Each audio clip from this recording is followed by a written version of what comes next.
तो रिपोर्ट में हमने आपको दिखाया इंदौर शहर कैसे लता जी को याद कर रहा है।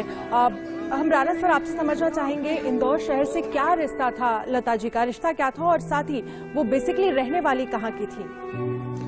लता जी का ननिहाल था इंदौर में और वो माँ उनकी अपनी माँ के यहाँ थी, उनकी नानी के यहाँ आई थी जब लता जी का जन्म हुआ था।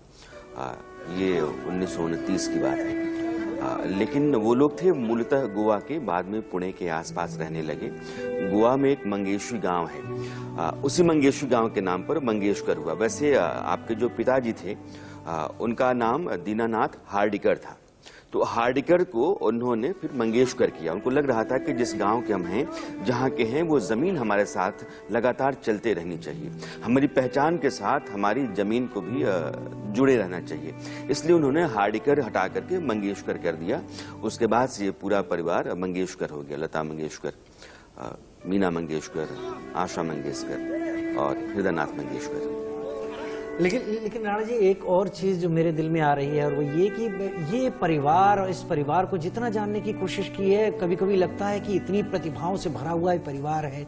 बहनें बेहतरीन गायक, भाई हृदयनाथ मंगेशकर एक बेहतरीन संगीतकार, यारा सिली सिली गाना किसने नहीं सुना होगा, और लता अपने आप में, ये परिवार अपने आप में एक नगीना रहा है। राजीव, देखिए क्या है ना कि इस परिवार के लिए लता मंगेशकर ने कितना सहा है, उन्होंने अपना पूरा जीवन कितना खपाया है, वो एक पारिवारिक व्यक्ति होने का सर्वोत्तम उदाहरण है। जब वो 12 साल की थी तो उनके पिताजी गुजर गए। उनके पिता का देहांत 42 साल की उम्र में हुआ था और जब वो गुजरे थे उस समय पूरे परिवार के पास जो जमा पूंजी थी वो 72 रुपए, और 4 बहनें, 1 भाई, माँ, परिवार चलाना।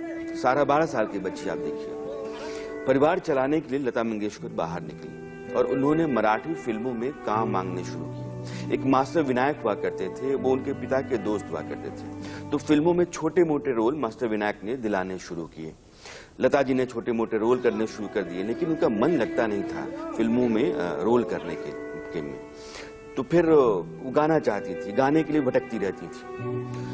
और उस दौरान जो पैसा वो कमाती थी, पहली जो सैलरी थी, या कहिए आपको कि पहला पैसा जो उनको आया 25 रुपए, और उससे शुरुआत लता मंगेशकर ने की थी। फिर परिवार चलाने के लिए वो 13 साल की बच्ची बाहर आ गई। फिर गुलाम हैदर साहब मिल गए जी। गुलाम हैदर को वो लगातार कहती रही कि वो मेरे गॉडफादर हैं। गुलाम हैदर अपने दौर के बहुत बड़े म्यूजिक डायरेक्टर। ये जो गानों का पैटर्न हम सुनते हैं कि पहले म्यूजिक आता है, फिर मुखड़ा आता है, फिर गाना म्यूजिक चलता है, फिर अंतरा आता है, तो ये जो पैटर्न आप देखते हैं, ये पैटर्न गुलाम हैदर साहब ने ही बनाया। उसी पर लगभग सभी गाने आज की तारीख में आज तक चलते रहे हैं। तो गुलाम हैदर साहब ने जब लता मंगेशकर सुना था तो उन्होंने कहा था कि ये बच्ची जो है ये करिश्मा है और दुनिया में ये अजूबा है, इस तरह की आवाज कभी आई नहीं। तो वो शशिधर मुखर्जी हुआ करते थे, बड़े फिल्म के प्रोड्यूसर डायरेक्टर थे। शशिधर मुखर्जी उस समय एक फिल्म बना रहे थे, शहीद, 1948 की बात है जी। तो लेकर के गए शशिधर मुखर्जी के पास, बोले कि यार तुम इस लड़की को सुनो एक बार और अपनी फिल्म में गाना दो।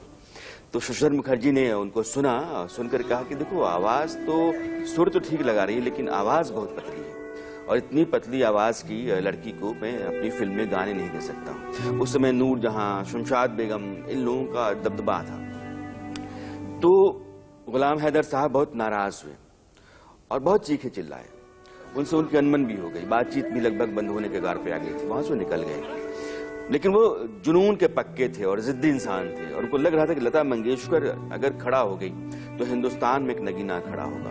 तो उन्होंने शशिधर मुखर्जी को कहा कि आज तो जो तुम कह रहे हो इसको याद रखना, इस बच्ची के दरवाजे पर इस फिल्म इंडस्ट्री के सभी प्रोड्यूसर डायरेक्टर आकर के लाइन में खड़ा होंगे। 1948 में मजबूर फिल्म में उन्होंने गाना दिया जी।